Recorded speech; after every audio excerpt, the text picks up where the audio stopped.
Aussitôt après avoir nourri la foule dans le désert, Jésus obligea les disciples à monter dans la barque et à le précéder sur l'autre rive, pendant qu'il renverrait les foules.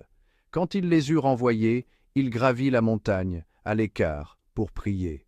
Le soir venu, il était là, seul. La barque était déjà à une bonne distance de la terre, elle était battue par les vagues, car le vent était contraire. Vers la fin de la nuit, Jésus vint vers eux en marchant sur la mer. En le voyant marcher sur la mer, les disciples furent bouleversés.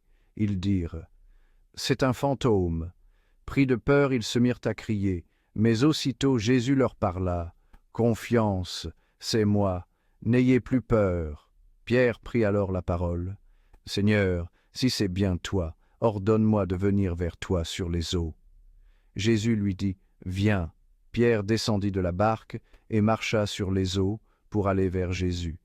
Mais, voyant la force du vent, il eut peur, et comme il commençait à enfoncer, il cria : « Seigneur, sauve-moi !»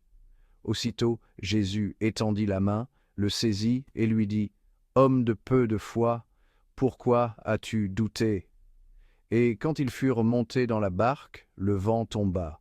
Alors ceux qui étaient dans la barque se prosternèrent devant lui, et ils lui dirent : « Vraiment, tu es le Fils de Dieu. » Après la traversée, ils abordèrent à Génézareth. Les gens de cet endroit reconnurent Jésus. Ils firent avertir toute la région, et on lui amena tous les malades.